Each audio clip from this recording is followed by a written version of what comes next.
Nostalgia. A sentimental longing or wistful affection for a period in the past. We all have different things that give us nostalgia.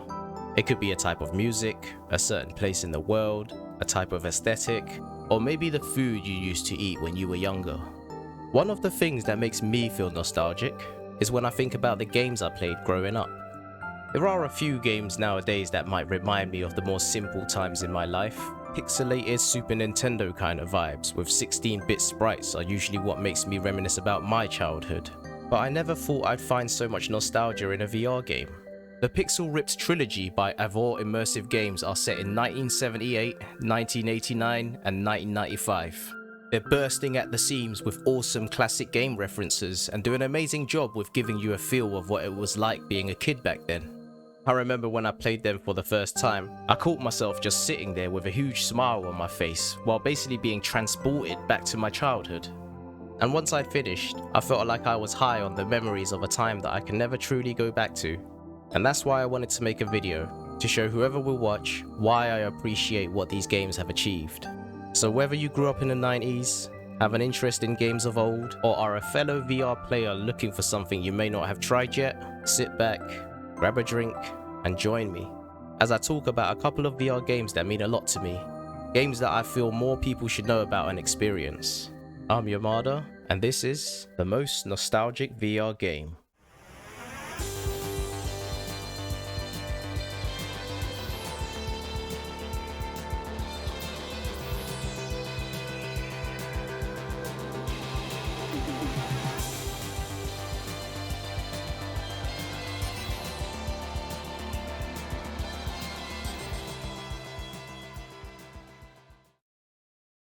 Before we start, just want to let you know, I won't be talking about Pixel Ripped 1978. This is because I'm talking about nostalgia, and I wasn't around back then, so I'm just going to leave it out. But it's the latest game in the trilogy, and is another solid VR game you should definitely give a go. And with that out of the way, onto the video. Pixel Ripped 1989 is the first game in the series. As the name suggests, it's set in 1989. You play as Dot, the main protagonist in a popular game in the Pixel Ripped universe, who has this power that allows her to kind of connect to and control gamers in order to fight the villain of the game, the Cyblin Lord. Wait, she can take over children's brains.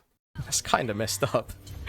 The first lucky victim player is Nicola Green, a kid from London, and when Dot takes over, the fun really starts. Now once you have control of her, you find yourself in a classroom at her desk trying to play her Gear Kid, which kind of reminds me of the Game Gear, I guess. You gotta play it whilst trying to not get caught by the teacher doing so, and the nostalgia instantly starts flowing. The classroom, the uniforms, the coat and bags area, even that stupid thing on the wall with everyone's name on that teachers used to stick gold stars next to when students were well behaved. All that stuff from being in school, at least in London around those times, are here in this scene. We've gone back in time, baby. Now admittedly, I wasn't born yet back in 1989, but I was just about old enough to see the tail end of what games were like in that era. I remember sneaking my Game Boy into class and trying to play either under the table or behind my book, just like Nicola's doing now. Looking back, it was so obvious. My teacher probably just thought I was a lost cause and left me to it. Anyway, the aim of the game is to get through the level on your Gear Kid whilst also using spitballs to create distractions for the teacher so you don't get caught gaming. You play on the Gear Kid with your hands, and the spitball is aimed by essentially looking in the direction you want to shoot. It's such a clever use of VR that hasn't been used anywhere else to this level, and I think the game deserves more commendation for implementing its features so well. It's by doing this that the game transports you to a different time, and for me, I felt like that kid again sitting in class. All I could think about was ending the day so I could go home and hit up some more game. The boss fights are also extremely well designed. They usually break out of the game you're playing, transforming whatever environment you're in into a boss fight arena, and along with the game's brilliant retro style soundtrack, a sensory party just pops off in your brain. The first time this happened, that was it. I was locked in for the rest of the game.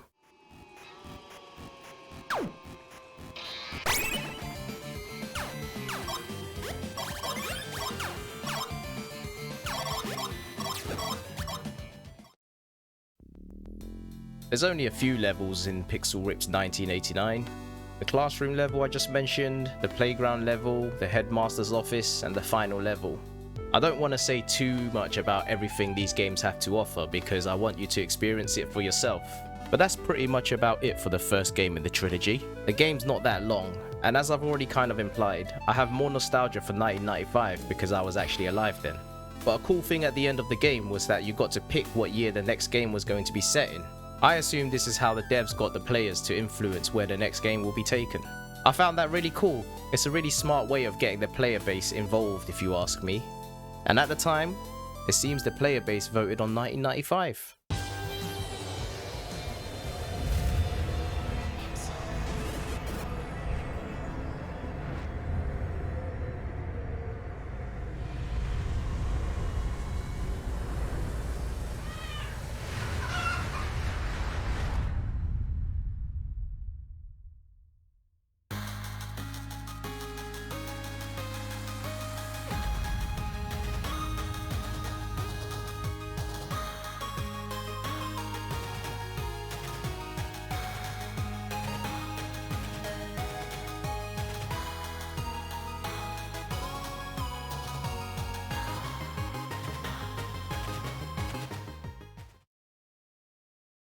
You see how you play as the game character Dot.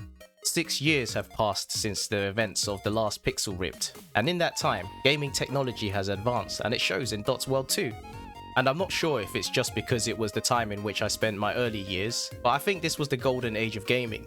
Actually, according to Wiki, it was the late 70s and the early 80s. But whatever, I guess. This was a treat for me because now everything looks like games from the Super Nintendo. I spent so many summers indoors playing SNES and my mum telling me to go outside or saying that the TV will melt my brain. And every time I felt ill, she would say it's because I was playing too much games. You can imagine the copious amounts of nostalgia I felt when Dot uses her powers to sync up with a kid who was living that same life.